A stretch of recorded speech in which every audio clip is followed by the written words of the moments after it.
Welcome to Knicksfandom. This is an independent New York Knicks fan-based podcast, which was created by fans for fans. The show is hosted by Blackwell, Danny, and Flau. They'll discuss the issues surrounding the Knicks, the NBA, and various other sports-related topics. Join us. It's going to be a heck of a ride. Hey everyone, it's that time again. Please join us as we discuss the New York Knicks, the NBA, or anything else that may come to our mind. This is episode 7 of our podcast known as Knicksfandom. First things first, we have a few housekeeping issues to take care of. Once again, please subscribe, share, and give a positive review to the podcast when you have a chance on iTunes. It would be very, very much appreciated. You can also find our podcast on iTunes, Spreaker.com, Stitcher.com, Pocket Cast, and now we're also on Google Play. You can also find links to our Facebook fan page, which is also known as Knicksfandom.com. In addition, if you have any comments on the show, suggestions, you can reach us by email at knicksfandom@yahoo.com. Lastly, this is also an independent podcast that is not officially affiliated with the New York Knicks at this point and all time. As always, I'm your host, L.A. Blackwell, and it's great to be back. I'm very glad to be joined by my co-host, Flo. How's everything going, brother? I'm good, L.A. How you doing today, brother? Doing well, man. And as always, my other fellow co-host, Danny D. How's everything? I'm good, LA. What's going on, man? Very good, very good. You know, I'm ready to go. Let's get it on, man. Let's get it started.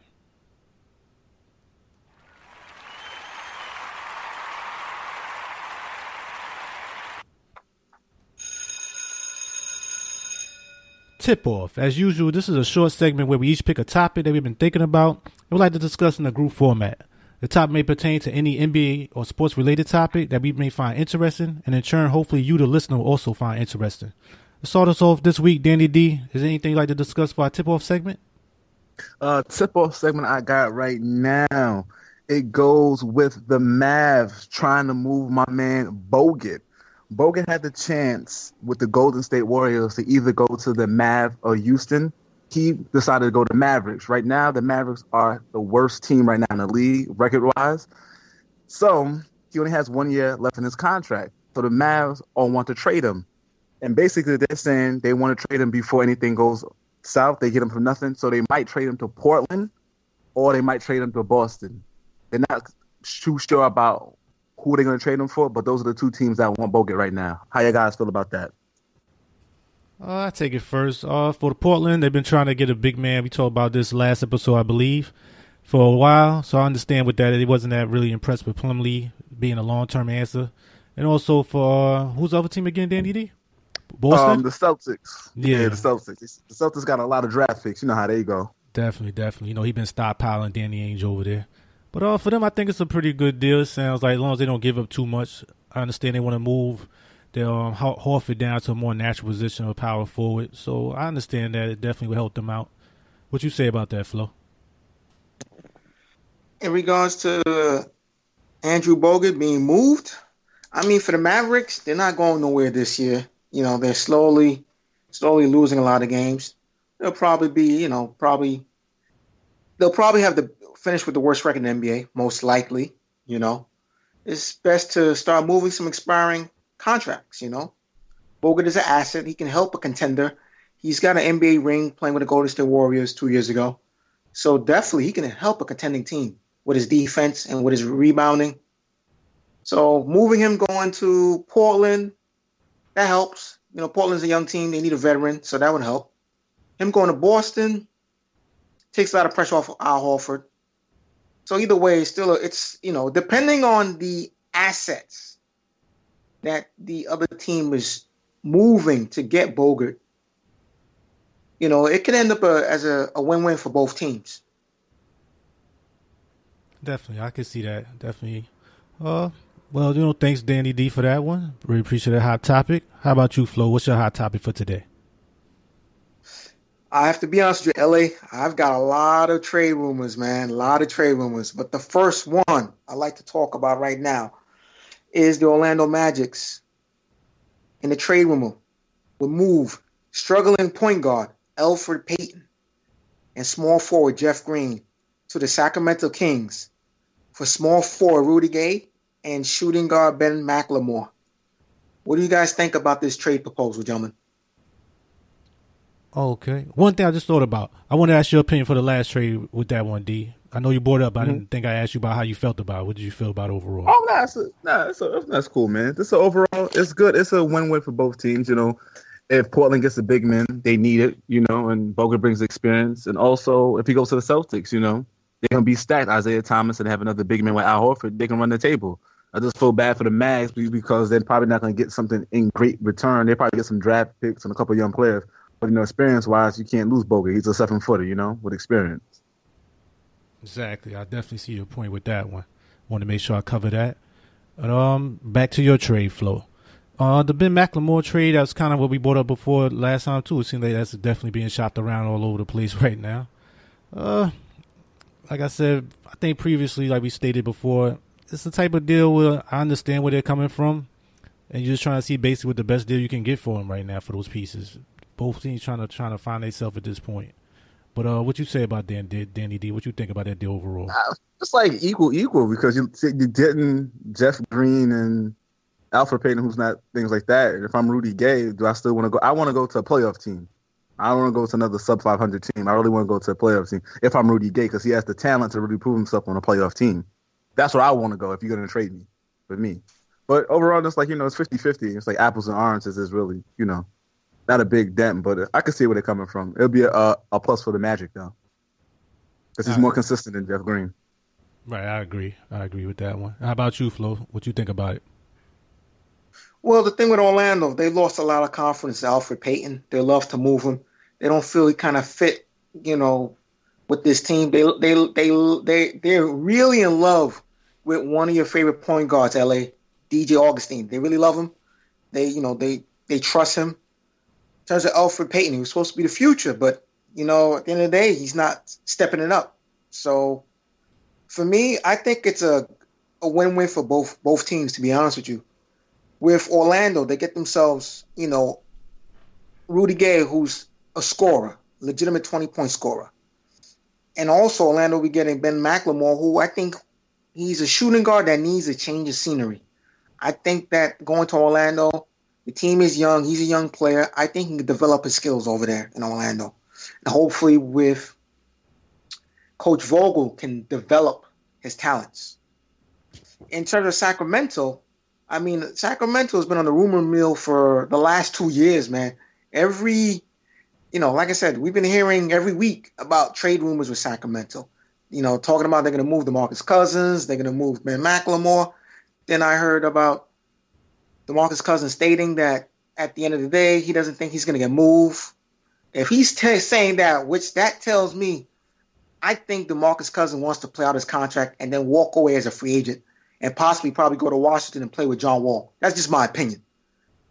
So at the end of the day, I think it's a win-win for both teams. My personal opinion, if I'm DeMarcus Cousins, I would be requesting Sacramento to make a trade for Ricky Rubio. I think he'll be a good fit with Sacramento, in my opinion. I hear you. I just think Sacramento is just one of them teams that's just in disarray. Like you were saying, to me, I just feel like you traded the coach. You got rid of the coaching call. You got a disarray with Rudy and with Boogie down there. It's like they really don't know what direction they really want to go to. So to me, I think if anything, Boogie should be just trying to get out of there at this point. I wouldn't even try to go after Rubio. You got to make it the best thing you can, but I'll be trying to get out of this scene. Because at this point, you're not going to win. You're not having a coach that really is going to make this guy become a better player right now. That's going to bring the best out of him right now to me. So I think it just need to go. And I also think with McLemore, really haven't had that belief in him. I don't feel the coach really believed him. I don't think the management team believed in him. And you got him playing a lot of different positions. You got people moving into his spot. So right there, I just think that's just a big issue, a big headache for the whole organization at this point. And what's your second trade that you had for a hot topic, Flo? Okay, I have two more trade proposals, but also to go back to the original trade rumor I mentioned, the salaries match, by the way. I did check out the salaries. They do match. Now, in terms of the second trade proposal, remember, I have one more. So this is the second one. So I have a third one. The second trade proposal will be the Orlando Magics. Once again, potentially trying to move starting center Nikola Vucevic to the Milwaukee Bucks with small forward Chris Middleton. From my understanding is that Frank Vogel, coach of the Orlando Magic, do not believe in Vucevic at all. He doesn't feel like he fits their offensive scheme, their offensive philosophy. He's a firm believer in Biyombo. That's why you're seeing Biyombo start a lot of games more. Biyombo is 6'9", but he's very young. He's very athletic. And I think with Frank Vogel, he wants to go small. I think that Vogel has learned from his mistakes in that Game 7, coaching against LeBron James, the Miami Heat in Miami in that Eastern Conference final. You know, he left Roy Hibbert in the game too long. And I believe Danny D mentioned this, I believe, in the previous episode, you know, about Frank Vogel being an overrated coach. You know, so I think Coach Vogel is learning now. You know, now this is his second head coaching job. I think he realized now he has to, you know, play a little bit of more small ball. And Vucevic doesn't fit in his offensive scheme. Well, I agree with you. And the thing is with me, I definitely jump on this trade if I'm, what's the name? If I was the Bucks. Because I feel like if you're talking about trading Greg Monroe, as they keep saying before, this would definitely move into that spot. And that team is really on the rise, you know. I think they got a lot of nice young pieces. I also think Jason Kidd's done a pretty good job over there. So you get another veteran player like that can step in there. You know, another person's, they feel like trash. In this case, maybe not be another team's treasure. So I feel like for Milwaukee, that's definitely a good move. They can make it happen and it fits salary cap wise. How about you, Danny D? I think it could work out as long as I think if he's coming off the bench maybe, because Milwaukee wants to stay small because they got Adetokounmpo, he's playing like a point guard, small forward, because they said they want to have 3 forwards. They want to have their point guard, shooting guard, and small forward to be 6'9" or above and be very athletic and handle the ball. So if it fits in the scheme, hey, why try it, you know? How about you, Flo? What you think about the overall deal? Pretty much, in all honesty, I think with Milwaukee, they get another trade piece and get in Vucevic. You know, that helps them a lot where they can think about, like you mentioned, to go to LA. Maybe they can move Greg Monroe. So that helps Milwaukee. In terms of Orlando, get younger with Chris Middleton. You know, I mean, I'm trying to, and I apologize, gentlemen. I'm trying to remember who is Orlando's starting small forward, because correct me if I'm wrong. They have Aaron Gordon playing the 4, and they have Biyombo playing the 5 right now. I think their starting small forward is Evan Fournier. And you guys can correct me or not. But I don't know. I think Chris Middleton would probably feel out of place over there in Orlando. You know, I think it's a good trade for Milwaukee, but I'm not sure that's a good trade for Orlando. I just think with Orlando's one of those teams that just have too many players playing the same position. You know, too many power forwards, too many small forwards. You know, too many, you know. So I think with Orlando, this gives them another asset. Maybe they'll move Chris Middleton. Maybe he doesn't stay there long. Maybe they can move him to get a better player. You know, maybe to pull off a bigger trade. You know, add him as a part of a package.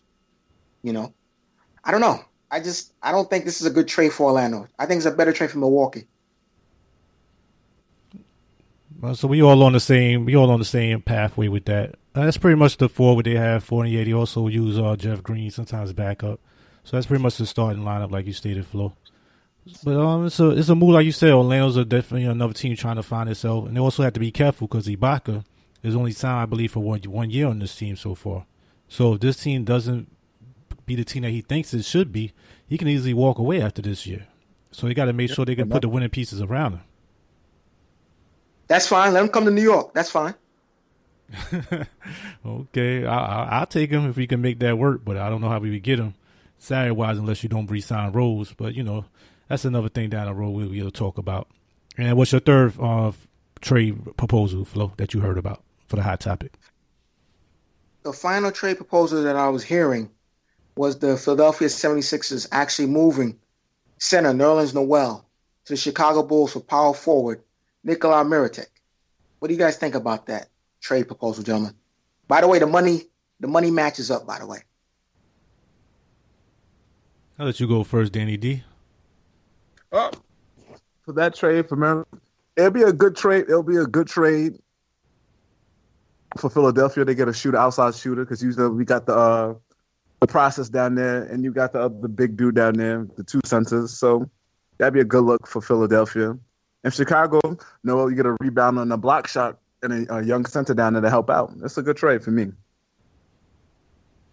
I concur. That sounds like a win-win right there because, you already have big guys down there if you keep Gibson. I mean, I like Merger. He's a good shooter. He spreads the floor. One of those plays that does that stretch.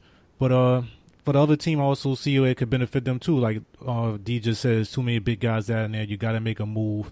I would hope you get some a little bit more than that. Maybe an extra draft pick you can throw in there, at least a second rounder or something, if you can make that happen. But if that's the most you can get, that's not a horrible deal either way. Especially since they're trying to get some vets to go around that team. They have a lot of youth. They really need some other pieces.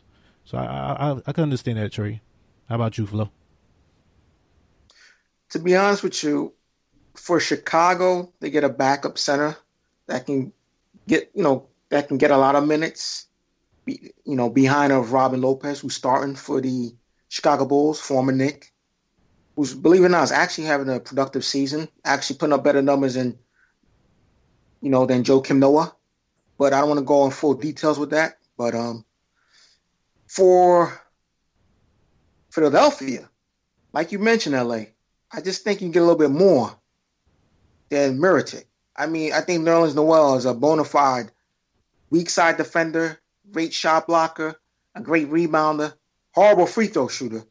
But I think Nerlens Noel needs to get out of Philadelphia. He's requesting a trade. And I think Nerlens Noel made a comment about it early in the season. You got 3 centers on the team that deserve 30 minutes a night, and they're not getting 30 minutes a night. So it's a change of scenery. He needs it. I don't know if Chicago's the best place for him, per se. I still think that he's going to need some minutes, and I don't think he's going to get the minutes that he deserves in Chicago. You still have Taj Gibson right now that's starting at the 4. Lopez is starting at the 5. I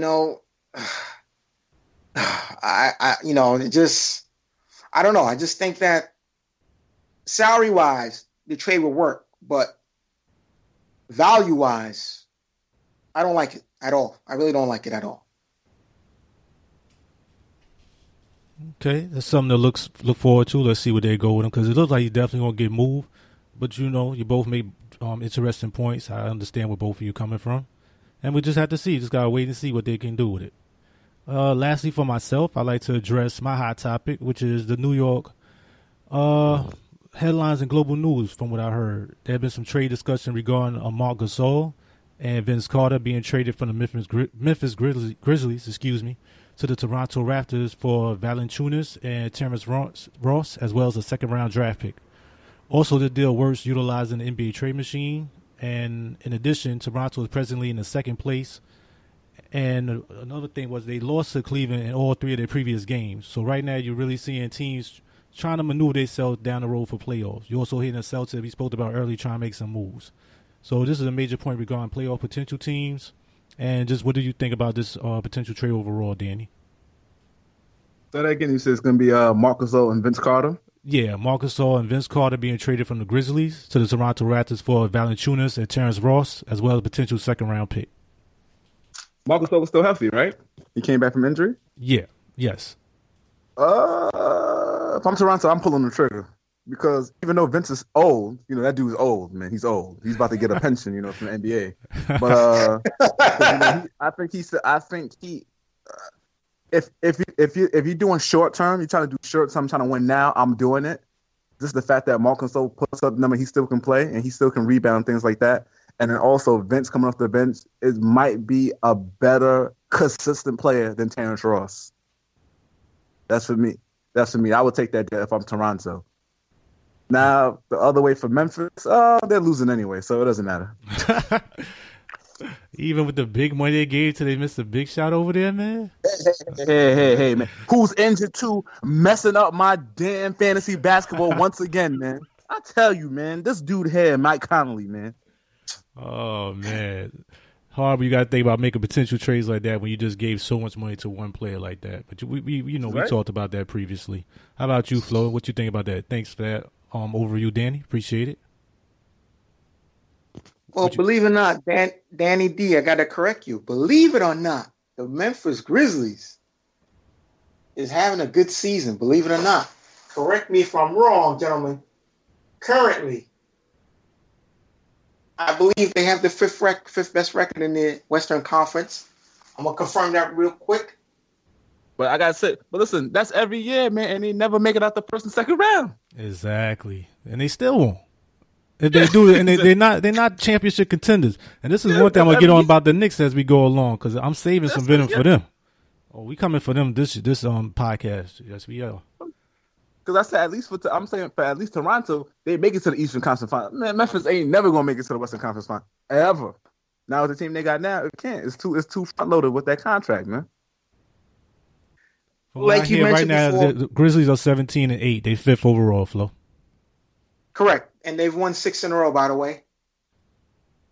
Correct. Here's the thing. This is a great trade for the Toronto Raptors. Because you think about it, you're giving up a role player in Terrence Ross, and you're giving up Valanciunas, your starting center, who should be the third best option on your team, but this guy's having a lot of issues with his ankles, last season, especially missed a lot of playoff games, especially against the Cleveland Cavaliers in that Eastern Conference Final last year. So pretty much, you're trading away two role players pretty much, for an all-star and a former all-star and future Hall of Famer. So if I'm Toronto, I'll make this trade in a heartbeat. And I've been hearing rumblings for a while with the Raptors. They're itching to make a big trade. Valanciunas has been on the trade block last year. They were trying to move him to Memphis last year, but they couldn't work out. Both teams couldn't agree in the players to make the trade happen. But this trade works out, especially for Toronto. And salary-wise, excellent trade. But, I don't even know with Memphis, what are you getting back in return? Like, again, 2 role players. I mean, does that help Memphis? No. It'll destroy their team chemistry, yes. Like I said, they're having a good season. Regardless that they have, Mike Conley Jr. has missed a lot of games this year. So if you're Memphis, if you're going to make this trade, you might as well just pretty much just start moving all your players right now. You start with this trade and just break up the team. If you're going to make this trade, break up the team. Period. Well, I think that's what you're looking at right now. I think you maybe going a little bit younger in Valanciunas, I believe, and you're trying to get out of the certain contracts a little sooner, maybe, if that's what you're looking at. But I think this overall, that's what you have to worry about. Because I think the thing I like about Toronto, if that's what they're really looking at, and this is really a real deal that they're speaking about behind the scenes, is that they're trying to go for it. This is what a lot of teams got to realize. You only have a certain amount of time to get these things done.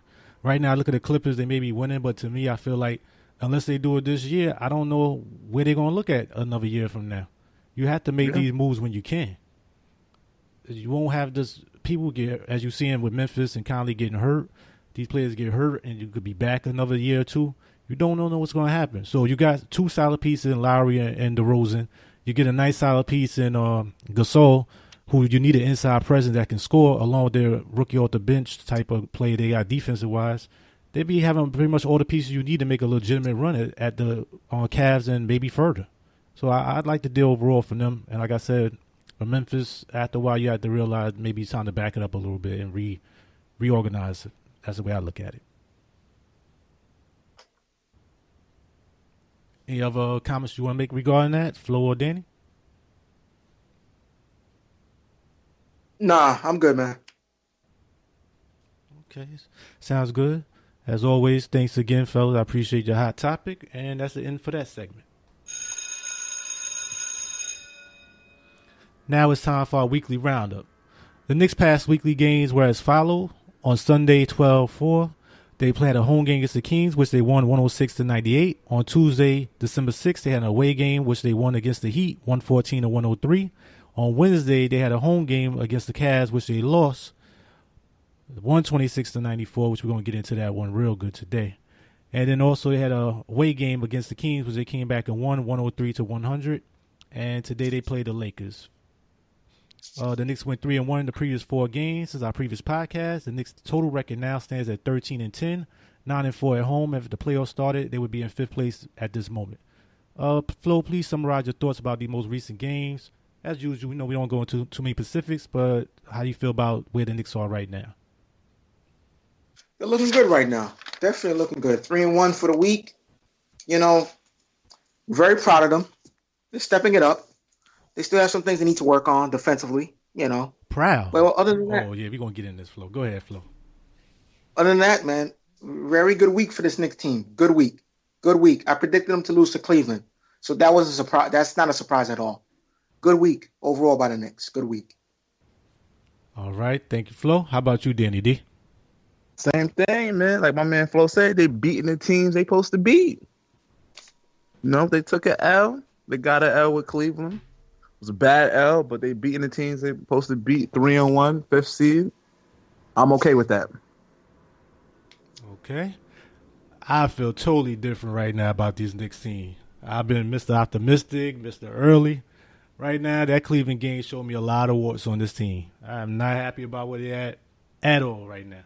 I thought they didn't even show up. I'm going to get into one that more when we get to that Cleveland game, but that put a big churn in me regarding that game, how they looked in it, and also the games prior to that. It took a lot of the luster and shine off where the Knicks are right now to me. I'm not very happy with certain things I'm seeing.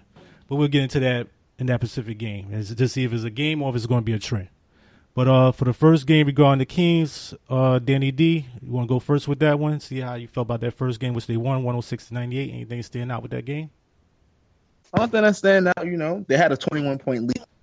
But then the Kings went on an 18-0 run, got me scared, everything like that. And defensively, they were okay. They could have did a lot better because it's kind of close because Boogie was killing us in the beginning. Brandon Jennings came off the bench and had great play, had 19 points. And they played okay. The only thing was DeMarcus Cousins was killing us, and that was a big problem, but we pulled it out with the win. And I like that. It's a good job. Okay. Thank you very much, D. How about you, Flo? Anything stand out with that game regarding the Kings? Honestly, man, horrible third quarter by the Knicks. They gave up 36 points in that third quarter.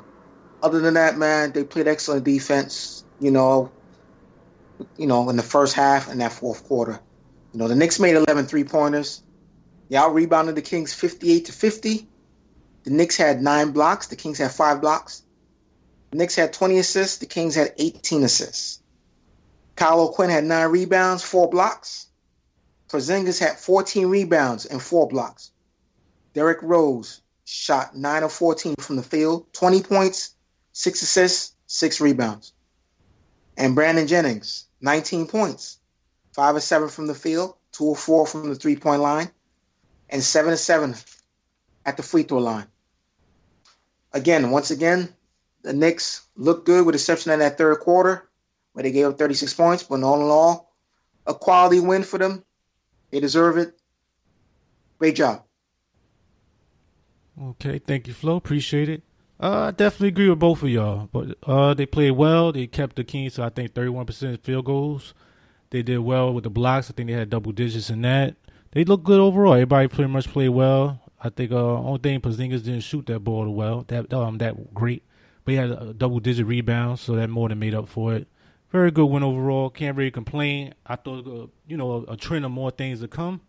But then again, it's the Kings, so I expect you to play that well against them. You should have played a little bit better to me overall, but you can't really be mad about it. They won. They did what they're supposed to do against an inferior team, so this is what they should have done. Going to the Heat game, how about that? What you say about that game, Flo? The Knicks won 114-103 against a somewhat dilapidated Heat team at that time.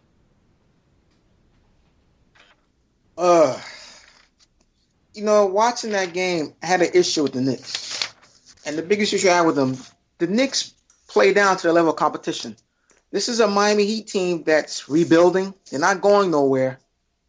The Knicks should have crushed this team early. They didn't do that at all. They had a horrible first half. Knicks woke up in that second half. Really did. Overall, your boy, L.A., Joakim Noah had a great game. 10 points, 10 rebounds, 2 assists. Who was that, Flo? 6 from the field. Who was that, Flo? Joakim Noah. Okay. Joakim Noah. Lazarus came back. He had a good game. I think he's getting jealous of Kyle O'Quinn getting a lot of shine. So you feel like he had to step up. So he had a good game. And also, the Knicks bench had 36 points to Miami's 25 points. I think that was a difference in the game overall. Other than that, both teams finished with 10 turnovers each. Knicks had 22 assists. Miami had 21 assists. Knicks shot 49% from the field. Miami shot 43% from the field. Knicks had 53 rebounds to Miami's 46 rebounds. 6 blocks by the Knicks, 4 blocks by Miami. Once again, Carmelo Anthony, as usual, had 35 points, shot 13 for 27 from the field, 4 rebounds, 2 assists, 1 block. And Lance Thomas, I know LA, you can't stand this guy. Lance Thomas had 11 points in 21 minutes, 3 rebounds, shot 5 of 6 from the field. And Kyle O'Quinn, 12 points, 6 of 8 from the field, 7 rebounds, 2 blocks, 3 assists, 1 steal. All in all, this Knicks team got the victory. Like I said, sloppy first half. They figured it out in the second half. All in all, a good win. Take it however way you can get it. Very true, very true. I just want Lance Thomas to step up. I feel like you're paying him a certain amount of money. He got to step up. He hasn't been doing much. He finally came back from the injury list. He's doing a little better. So I just want him to continue. You got to get something out of him. You got to get that, especially backing up Melo and everything in that regards. Thank you there, Flo. How about you, Danny D? What you thought about that Miami game? The same thing. They should have blew him out, but thanks goodness for O'Quinn and Lance and that bench stepping up. So they did their thing. They did their thing. But it was a lot right on Melo. Melo had to have 35 to get a W. He shouldn't have to work that hard to beat these boys out there. And Noah doing his thing. I give Noah a lot of credit because he's battling under there with Whiteside. That's not an easy order. He's having 10 points and 10 rebounds. I commend him to go out there, even though he's struggling out there. He's doing his thing out there. Struggling, but he's trying. He ain't give up. So like Flo said, a very, very good win. Once again, got me scared because they're going to the free throw line and we're fouling with the defensively, and Miami put up 100 points.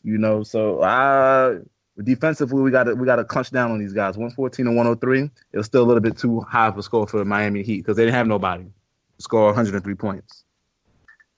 Exactly. I agree with that as well, Danny D. Like you said, and both of y'all said they should have got it done. They did get it done. But like I said, it shouldn't have been that difficult. But they was going against Whiteside, so that's a big time inside presence. The thing I liked about that game is that they actually stepped up in that regards. Like Flo stated earlier, it was like a 65 to 52 rebounding effort. Also, I think a big thing was points in the paint. The Knicks had 56 points in the paint versus 36 against the Heat. That's very good considering you knew they was going to go through Whiteside and pretty much everything in the paint in that type of game. So they played through that game. They got the win. Even though the Heat was dilapidated, but also a team within your conference. So you got to get those wins, especially in your own conference. And that leads us right into Cleveland, which at the time they was going into a 4-game win streak. I expected a lot more out of the Knicks. And I'm gonna let y'all go first. I'm gonna let Flo go first with that one, and then we'll start with Danny D because I got a lot to say about this game. How about you, Flo? What you think about that game? Pretty much, Derrick Rose didn't play. Brandon Jennings started. So the Knicks were shorthanded, number one. Number two, you really, really, really, when you're playing the world champion Cavaliers, you've got to be able to play defense. You gave up 22 3-pointers. You can't expect to win a basketball game that way, especially when you have Iman Shumpert, is gonna something to prove, against Phil Jackson and the Knicks, especially with Possegate, So again, this game was pretty much over early. You wish that the Knicks had played defense consistently. The Cavs don't really impress me. I know they're the defending champs, but they don't really impress me. Watching that game, they just run up and down the floor, man, fast break. That's about it. I don't really see them run too many half-court sets. After the 3 stars, no one fears me on that team after the main 3 stars, to be honest with you. That's the thing that bothers me. When you see the Knicks and when you see Toronto lose to the Cavaliers, you shake your head trying to figure out how. Those teams, the Knicks and Toronto, they have, to me, in my opinion, overall, they have a better team than the Cavaliers. Cavaliers probably got the best big 3, but they have a complete team. Tough loss. the Knicks have a long way to go in terms of trying to play against the NBA elite and the defending champions Cavaliers, but it was expected for them to lose. It's number 3. It's a back-to-back game. You know, leaving Miami right after the game and then flying back to New York. You know, especially this was I believe it was an ESPN or TNT game. So once again, nationally televised game. Got to show up and produce, but this was a back-to-back game. Shorthanded with Derrick Rose. Loss was expected. Not a beatdown that they received, but a loss was expected. But I'm sure LeBron James is happy. You know, I'm sure, definitely, he wanted to do something to embarrass Phil Jackson with the Posse-Gate scandal. So kudos to the Cavaliers, and once again with the Knicks, tough loss, but again, they're not there yet. They're not ready to handle the NBA elite yet, just yet. They're getting there, but not there. They're not there yet.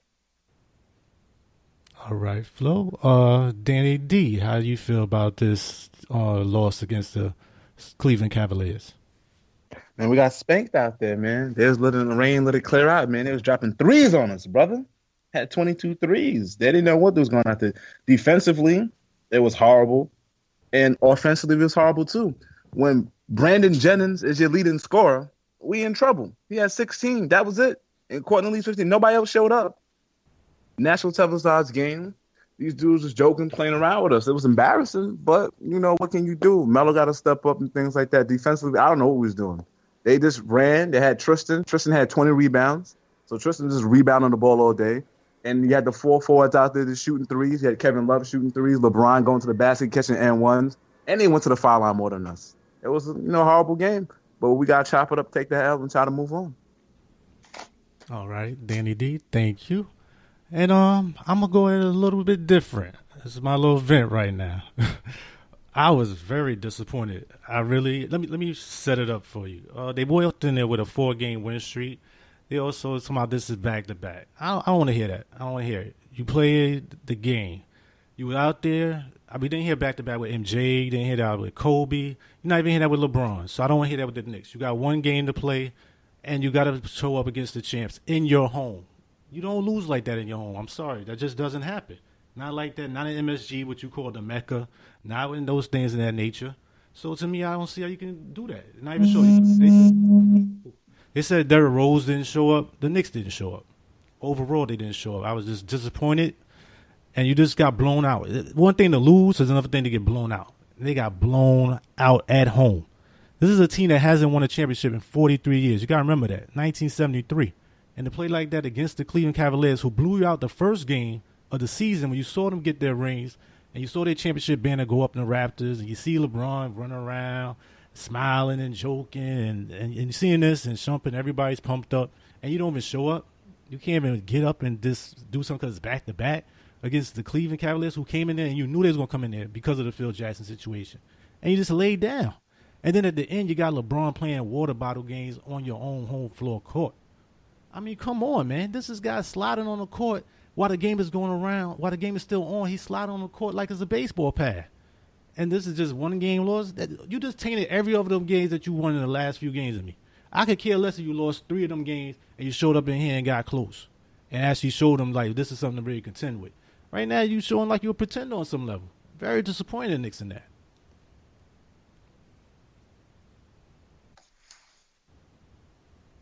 Anybody else want to add anything? Hey, man. Blame Phil. If Phil would have kept his mouth shut, none of this would have been a problem. They was extra hyped to come in the Garden. Yeah, but that's the and the point fact of life. is, you're playing without your starting guard. That's true. Because then you got Brandon Jennings sticking Kyrie. Kyrie's giving him work.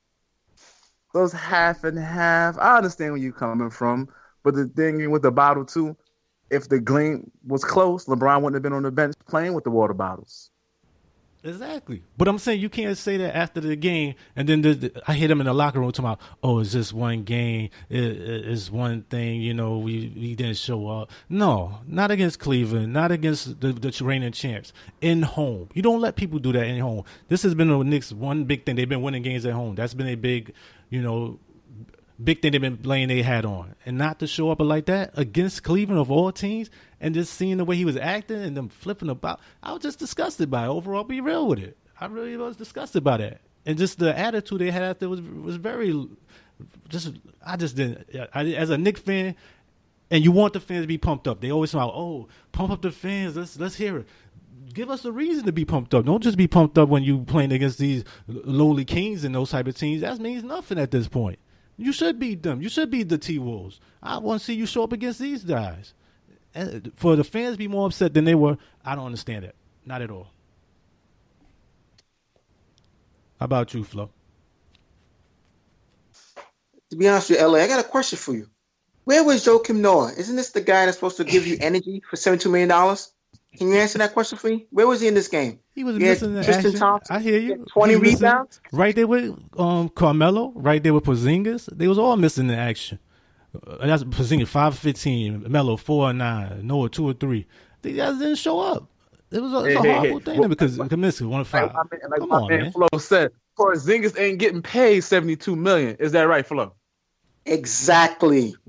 Yeah, but we all know that he don't have the same talent that a Porzingis has. You know what the spec was at. I expect they all should have showed up. You from right on. They should just gave that check to charity because they didn't show up just like Rose didn't show up. And they got to do a lot better than that. The only thing to hold your hat on to me is that you have Rose didn't show up. I'm not going to do that back-to-back thing. I'll get that very small onus. And then basically you also have Melo's going to come back with advantages, which he showed in the Kings game, which I knew he would. And he's going to have to do that come Saturday. Put that circle down your calendar. Saturday, February 4th at MSG. They got 2 days of rest in between that. If they don't show up in that game, it's going to be a lot of things to say about this Knicks team to come there. Hey, man, listen. There's 82 games, and this is not like football. You know what I'm saying? You got to dwell on it. It's 82 games. You take a L, you man up, and go out the next day and try to get a W. Hey, what can you do? It happens. But I understand what you're saying. It's a test in the beginning. So that means we're not ready yet. That's all that means. We're not ready yet. Like Flo said, we're not ready to mess with the elite. We just need some more time to gel to get the X and O's together and see what you got to do. I hope so. I hear you. I may be overemphasizing it, but to me, I felt like this was a game you really need to show. You didn't have to win it. I didn't expect them to win it, but I did not expect them to be out of it the whole game like this. And just seeing how LeBron's acting at the end, it just disgusts me as a Knicks fan. It's like this would not happen under like Pat Riley back in the day. I know it's different era and all this stuff, but this is what I'm saying. You gotta have some pride. You gotta show that during the game. Riley Knicks would have put this dude on his back after that. You would not have had that, or at least somebody got thrown out or something. Only person I saw that really had some beef with this game, which I was happy about, was the coach Jeff Hornacek. And I saw I heard some of his post-game comments, and he was saying that was this guy's just faster? Were they stronger? Sarcastically trying to get into these guys like, if that's the case, I understand, but that's not it. Then you shouldn't be out here playing like this. And that onus for him too. He got to get these guys ready for this. But like I said, I circled that date on the calendar. As long as these teams are healthy, I expect a way better after that. So we'll take it from there. Very disappointing. Very disappointing. February 4th, it's going to be at MSG? MSG, from what I believe. 2 days of rest. So, to get your rest, Knicks. Don't stay out. Just 1 day of rest makes so much difference for a 2-hour game. But, what can I say? Last game was, they was back in who they played with, the Kings, right? Yeah, Sacramento. You see, that game still got me upset. LA. Go ahead, Flo. Well, I wanted to mention two things. If the way, with that type of passion and with that type of attitude, if you were playing out there, the Knicks would have probably won that game, man, because you seem like you had more fight than they did, number one. Number two, I remember sometime last year, there was a starting center for the Knicks who's actually the starting center for the Chicago Bulls by the name of Robin Lopez. Very upset when the Knicks played with no energy. When the Clippers came to town and he got himself a tech. I don't know if you remember that game. I didn't hear you talk screaming and crying. I don't remember you, going out there and arguing about this. You should be upset with Joakim Noah. That's who you should be upset with. Not with this Knicks team. You should be upset with Noah. Noah is the guy that gives the Knicks energy. You gave him all this money. If you're going to give a guy $72 million, you better contribute, not just offensively, defensively, but also with some passion, with some energy. Where was that from Noah? That's who you should be upset with. Not with Hornacek, not with Melo, not with Porzingis. You need to be upset with Noah. I concur. I can't disagree with you on that. He's definitely supposed to be that leader on that team regarding that. But also, I do remember that Lopez game with that. I hear what you're saying. Like, maybe if he had him, it might be a big difference. Yeah. Go ahead, D&D. Now I remember that game. Yeah, right. He was upset though, but it wilded him up though. I remember that. And that's what I expect. No, go ahead. No, I was gonna say with Lopez, he was upset. The team played with no passion whatsoever, no energy. Got himself a tech, and it's well deserved. He had to do something to spark this Knicks team. But again, overall as a team, it starts with the leader. Who is the leader on this team? That's a good question. That's a very you good don't even have an answer. It's hard to say. I would think you would say Melo, but he's not really that demonstrative type of leader. Yeah, he's not that, and he's not vocal though. And I'm thinking that maybe that's why Rose. I'm really putting some onus on because he wasn't there. If he was there, I'd have felt even worse, and I would have really put some venom in him if I didn't put him so much with this game. But I'm really hanging my hat on that Rose wasn't there, and that kind of added to that. And Kyrie really went off and did his thing. So, I'm trying to put some hope in that's going to help the Knicks. And I know it's still early. I know they still need time to gel. But coming on 4-game win streak, you just show up. Show like you have a pulse. Don't make me think it's another episode of Walking Dead. And that's what it felt like I was watching, man. But see, then it's like a false trap because, like we said before when we talk on the podcast, their wins, right? The wins that they're getting, some of them they're 4-0, right? When it's close games, if it's 4 or less, right? So right. The wins, it's like in the hundreds, stuff like that. They're barely beating some of these teams, barely by the skin of their teeth. They're barely beating the team. So now when you play an elite team, and those teams that they're playing are boo boo. So now you're playing an elite team. That's what I'm trying to say. So it's like, that's like Flo said, it's kind of expected. I was like, all right. So okay. It kind of made me feel like maybe they're not as good as we thought we were. Or at least maybe I thought they were. So maybe that's making me feel like there's a lot more work to do than I thought they was showing at the time.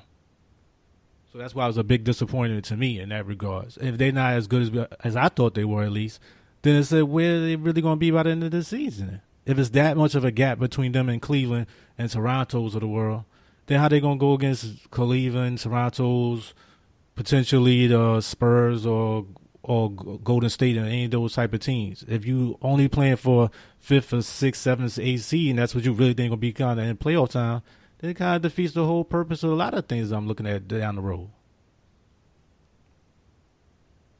LA, I'm going to be honest with you. I think the Knicks can beat Toronto 7-game series if they play consistent defense. I'm going to be honest with you. The way they played this last game. Before that. LA. Mm-hmm. The opportunity, the window of opportunity is closing for Toronto. You just mentioned in the previous segment in Hot Topics that Toronto is looking to make a trade. They want to get Marc Gasol. That will help them. Definitely, that will improve the Toronto Raptors. They have yet to beat Cleveland this year. They're 0-3 against Cleveland. They need to break up their team. No. That will hurt the Knicks. I wouldn't say Toronto, break up though. But it will definitely. Honestly, LA, let's be honest, LA. If Toronto doesn't get to the finals this year, you honestly think that Toronto has a chance to be a championship contender team next year? I highly doubt that. Man. I look at them like the Knicks. I think they got a 2-3 year window the same way. Kyle Lowry is a free agent at the end of the season. The window of opportunity is closing on this Toronto Raptors team. They got to win now. They got to pull a trigger on the trade, and they got to get Marc Gasol. That will hurt the Knicks if if Memphis decides to trade Marc Gasol to Toronto. Definitely will hurt the Knicks. But I still think at the end of the day, this Knicks team can beat Toronto's 7-game series in Toronto. I feel confident about that. What I know from watching the Knicks this season, they're not ready for Cleveland. They're not ready for Golden State. They're not ready for Houston. They're not ready for the Spurs. Even though historically the Knicks have played the Spurs well in San Antonio, they're not ready for the Spurs this year. They're not ready for the Clippers. They're not ready for the Clippers. So they're not. No, go ahead. So at the end of the day, with the Knicks, like you mentioned a couple minutes ago, they gotta gel as a team, chemistry-wise, number one. Number two, they gotta make a commitment to play defense for 4 quarters, man. They have to. Sometimes when I watch the Knicks play defense, man, it's like they're afraid to contract the Ebola virus. It's crazy, man. It's crazy. Sometimes I'm shaking my head, They got to stay consistent with the defense, number one. You made Kurt Rambis your defensive coordinator. What are they working on in practice? Are they defending the pick and roll? What are they working on? Hard to tell looking at it in certain games. It comes and it goes. I'm not concerned about their offense, to be honest with you. I think they have enough firepower in the starting lineup, with the exception of Joe Kim Noah, who's pretty much a waste all season. Other than that, I think they have enough firepower. I think that the bench will continue to get better. They're going to gel. And hopefully, they just got to commit to defense, number one. Number two, I want to mention that Danny, I believe, mentioned since the beginning of the podcast. The Knicks got to commit to out-rebounding their opponents. If they do that consistently, they should win basketball games. And that's what's helped them during this winning streak that they've gone. I believe the Knicks are, like I mentioned before, the third best team in the Eastern Conference since November 12th. Why? They're rebounding the basketball better. So that helps a lot, Number three, they got to cut down this free throw margin, man. The opposing team is going to horrible. Yeah, they're horrible. Horrible in that. I agree. It's embarrassing. But it comes a lot from the way their style of play. You have Melo, who doesn't really drive that much. You have Porzingis that shoots a lot of jumpers as well. And the only player that really drives to me is Rose. So if you don't push the defense on that side and make them get contact sometimes and push the envelope, you're not going to get to the free throw line as much. And you're not showing enough aggressiveness. And that's the big thing why I really wanted to see with Cleveland. I didn't mind them losing. This was a reality check. I understand that. But it's the way you play. It's a passion you show. In particular, those games, I'll just show up for those type of games. You already won enough of those games that you should have won against a lower team, but you got to step up in those type of games. You have to, and that's the thing that's going to push you as the season goes by. That's the only thing I really was upset about with that. But I definitely hear where you're coming from, Flo. I definitely understand. I agree with all those points as well. Free throw rebounds, overall defense. And like we said, hopefully that's going to come as the season goes. So we'll see, though. But I just want to go back to the last game with the Sacramento, in which they won. It almost went to overtime when Boogie hit that three almost from half court. I had to hold my breath on that one. But Danny D, what you got to say about that game? A close game. You had me scared, too. Close game. Melo had to put in a lot of work. He had to redeem himself for that horrible performance in that Cleveland game. He had 33. And, they stride. We still didn't have Derrick Rose out there. Brandon Jennings was, had 13. And they played well, and they came at the end. They didn't give up at the end, and it came through. But I'm trying to get this down. Yeah. But I was really, really, really scared, though. I really thought they was going to lose that game. I definitely understand that. I was right there with you, man. And Flo. I was like, you got to be kidding me, man. Definitely. And Flo, how about you? What about that game? Anything stands out in particular? Again, man, once again, you can't play down to the level of your competition. You are a better team than Sacramento Kings. You gave up 32 points in that first quarter. The last three quarters alone, the Knicks gave up 21 points in the second quarter, 24 points in the third quarter, 23 points in the fourth quarter. If the Knicks defense can average 96 points per game, only by giving up 24 points in every quarter, the Knicks should definitely be an elite basketball team. If they can give up 24 points or less per quarter, they should be an elite basketball team. Once again, Derrick Rose was out. Brandon Jennings started. Knicks in the first quarter, I believe, went on an 8-0 run. Even though they lost in terms of the scoring. They were down 32-30 in that first quarter. Second quarter, the Knicks went on a 13-3 run in the last 2 minutes in that second quarter. Melo, I believe, had 23 points in the first half. I apologize. 2 of 5 from 3-point land, 8 of 13 from the field. All in all, to me, in my opinion, the Knicks, I believe, went in a halftime with a 54-53 lead at the half. The problem to me in this game is points in the paint. In the first half, Sacramento had 26 points in the paint, where the Knicks had 14 points. That's an issue for the Knicks all season, and they need to correct that, man. They definitely need to correct that. And that starts with Melo. I think it's important for Melo to start demanding the ball in the post and go to work. That's important for him, I don't want him selling for jump shots all the time. Attack the basket. Like you mentioned before LA in a previous game, Derrick Rose is pretty much the only player that's really been attacking the basket, all season. Melo's got to do that, man. He's got a lot of moves. Got pump face, Just go to the basket, man. Get the fouls, Get the and ones. Overall, third quarter, Jennings had 2 turnovers. Porzingis had a big block to end the third quarter, especially in that third quarter. But unfortunately, Boogie started to heat up, man, in that third quarter, man. Fourth quarter, Lance Thomas makes a big 3. Jennings feeding Porzingis the ball. Knicks are moving the ball very well. Near the end, Courtney Lee with a big offensive rebound.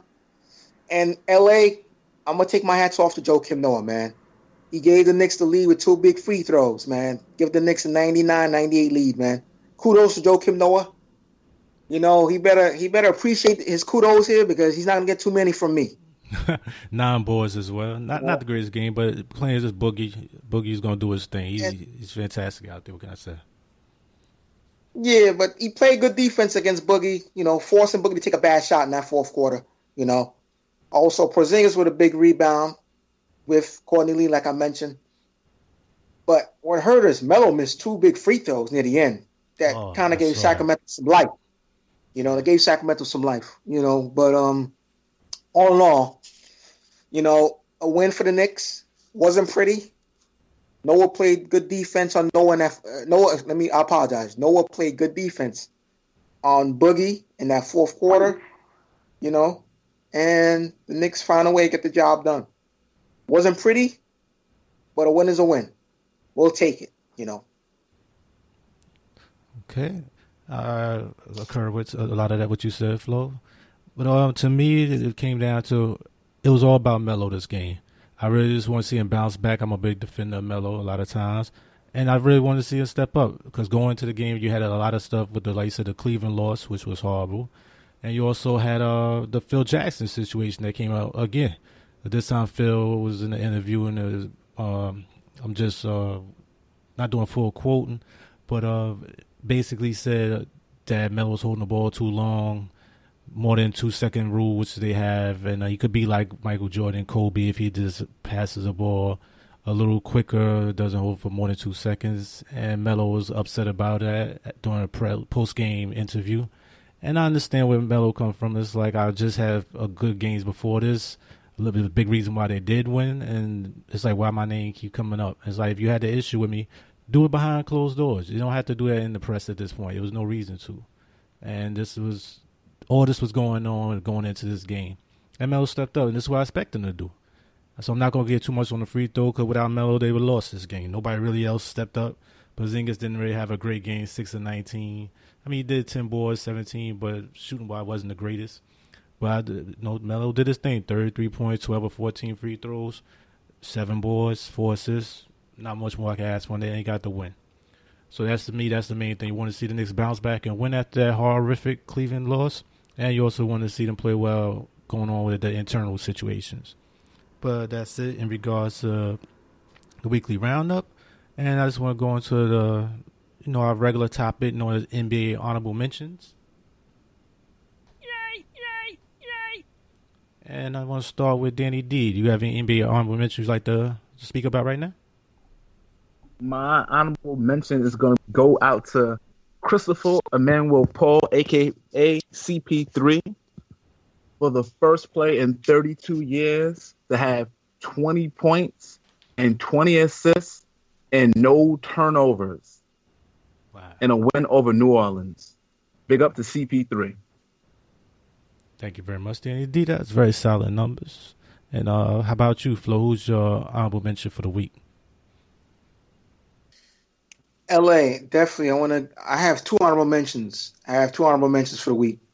The first honorable mention I want to talk about is actually a former Knick, Tony Douglas, signed with the Memphis Grizzlies, replacing the injured Mike Conley Jr.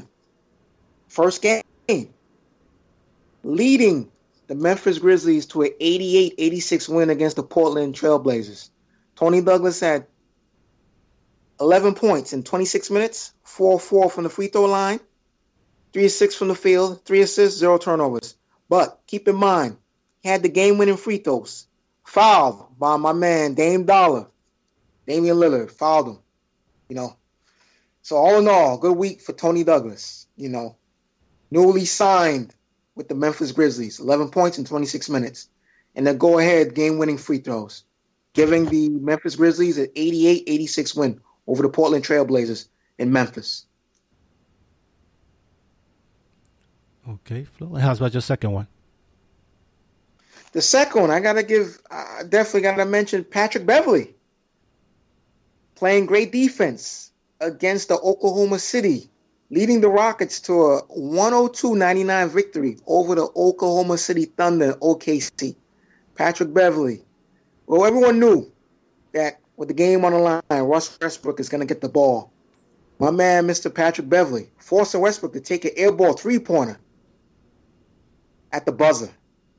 So definitely, my honorable mention is Patrick Beverley and his defense helping the Rockets in a 102-99 victory over the Oklahoma City Thunder. I don't know if you guys saw the little chest bump that Mr. Beverley had with former Knicks coach Mike D'Antoni. No, I didn't see it. But, it was very interesting. It was very interesting, to say the least, man. Okay. Thank you very much, Flo. That's what he's known for, Mr. Defender, Patrick Beverley. Also got to worry about it sometimes. Players do get hurt, so I was about to say. I know that hurt Westbrook a little more, considering their past history. But leading right into Russell Westbrook, he's my NBA honorable mention of the week. Before that game, they had a 6-game winning streak and his 7th consecutive triple-double, the longest such streak since the GOAT Michael Jeffrey Jordan. And in that game, he had 27, 10, and 10. So right there, that was my on NBA honorable mention of the week. And now I'd like to transition to one of our previous segments, Hot Topics.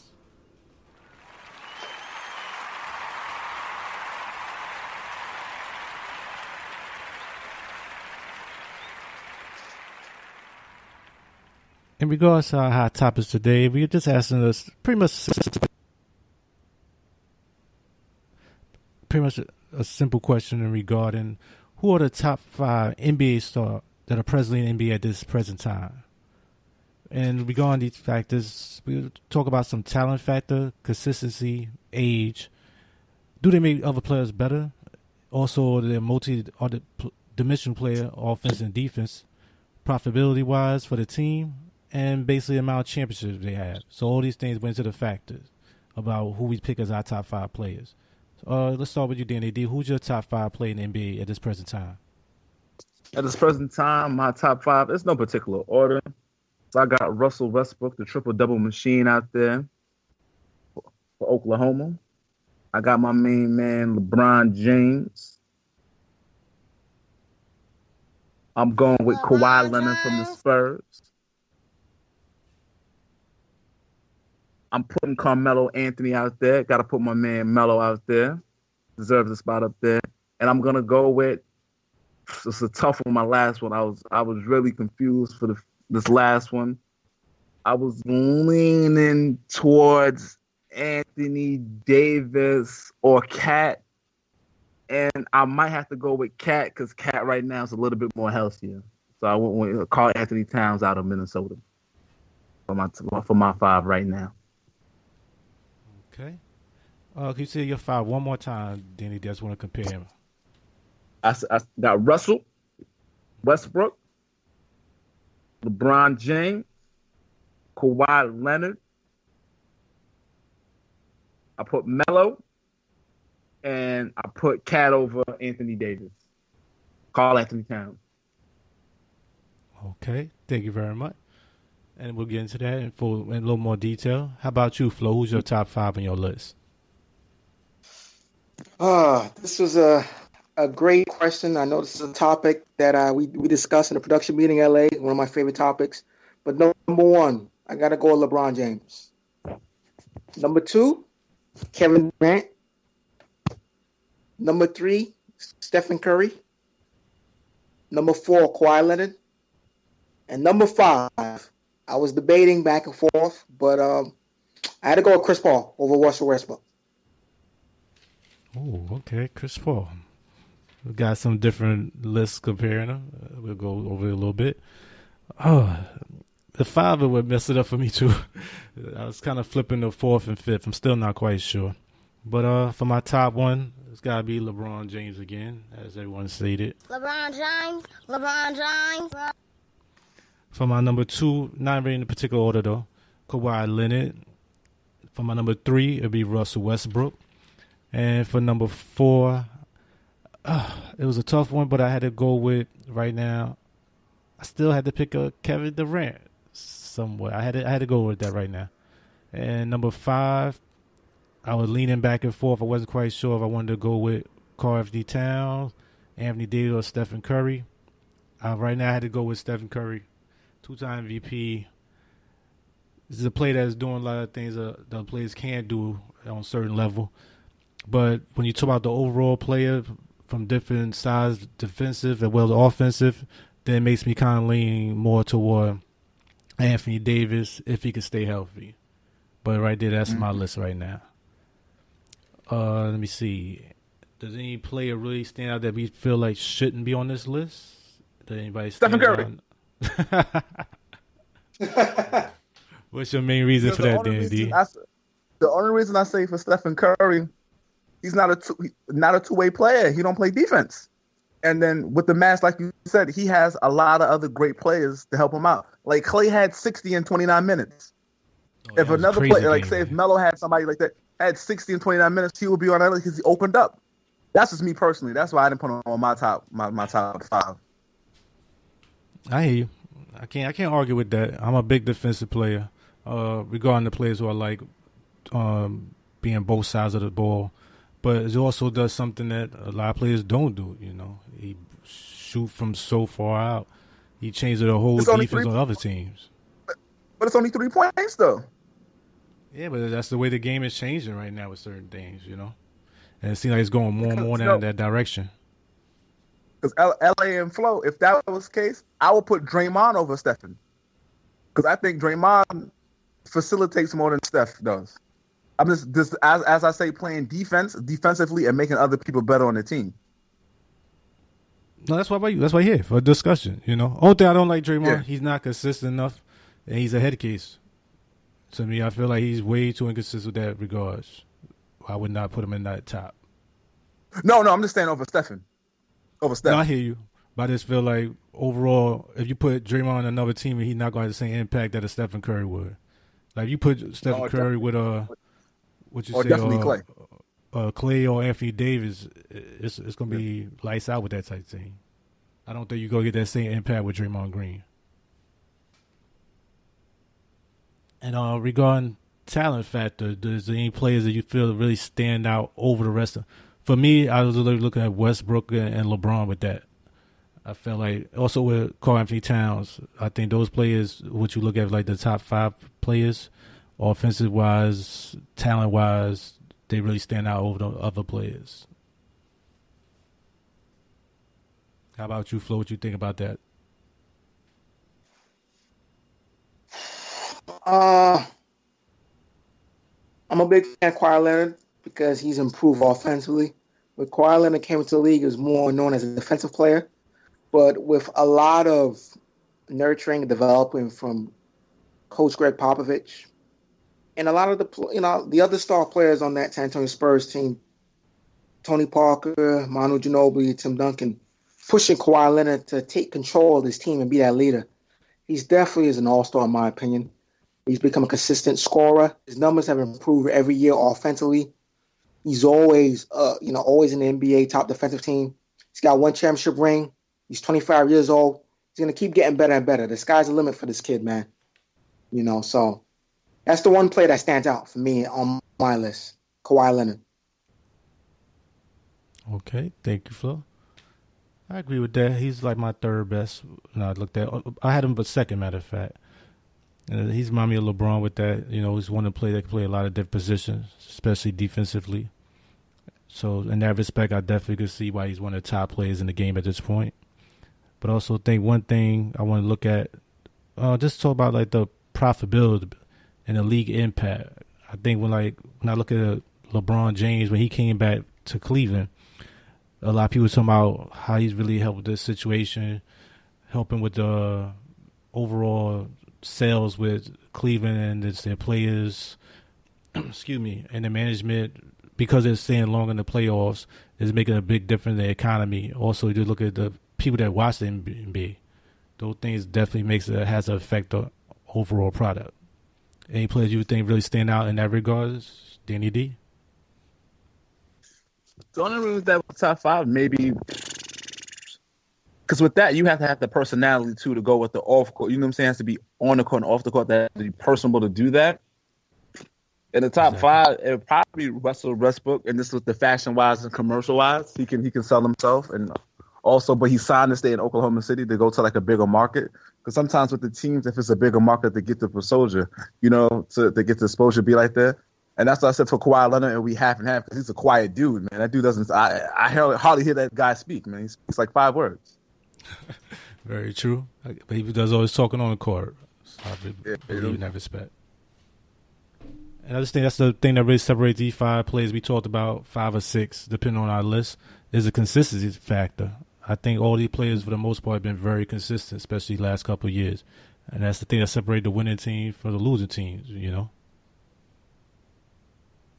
And just lastly, I would think the championship rings. But it depends a lot of time with who's the other players that's around you. Do you think that makes a big difference who to consider top 5 in your mind? Or you just feel like before we talked about in previous topics, there's more of the team, the organization, the coaching that you have around you that rather makes you a top 5 than the actual rings in itself? Flo, you want to start with that first? It's interesting you mentioned LA because you would think based on the Spurs system that Kawhi Leonard is a system player, but I don't believe he is. I think he's a superstar. I really believe that. I think that if you remove Kawhi Leonard and put him, send him to Detroit or send him to the Clippers, the guy's a star, man. He'll definitely put up big numbers. He has 1 ring to show for it, as compared to LeBron James. LeBron James has 3 rings. Both players have made an impact in the NBA. The only difference is, like Danny D mentioned before, Kawhi Leonard is a quiet guy. You don't hear him talk much in the media. As to LeBron James, very vocal. He's very demonstrative.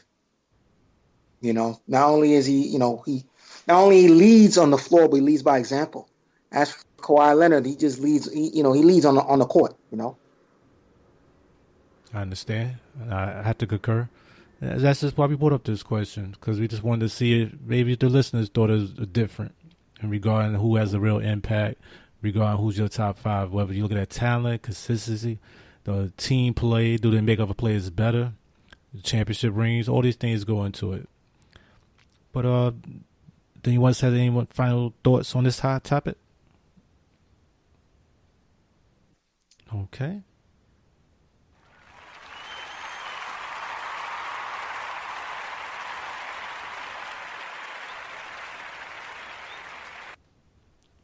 And just regarding our closing remarks, any closing remarks for you, Danny D, at the end of the show? Just want to thank the listeners. Keep the support. Knicksfandom all day, man. Just another day is a slogan we say, man. That's right. That's how we do it. How about you, Flo? Any closing remarks for today's show? I just want to give a thank you to all the listeners that are subscribing to the show. Please continue to subscribe to the show. Definitely, like you mentioned before, LA, at the beginning of the podcast, please subscribe on Stitcher.com, Spreaker.com, iTunes, Pocket Cast, Google Play. Definitely, this is the best show. This show was created by the fans for the fans. So at the end of the day, I want to say thank you very much to all the listeners. Please continue to subscribe. Please continue to tell a friend. We definitely appreciate the love and support you guys have given us. Thank you so much for all of the feedback you guys have given us, be on Facebook, emails, on yahoo.com. We definitely appreciate it. We have the best listeners in the world. I sincerely say thank you very much. I appreciate the listeners. Continue to subscribe and support this show. This is the #1 show. A-list show by A-list fans. Knicksfandom, Knicks fans, all the way, every day, 7 days a week, 24/7. Let's get it. That's it. Very true. Very, very true. True. Until the next time, as always, thanks again to my co-hosts. Couldn't do it without y'all.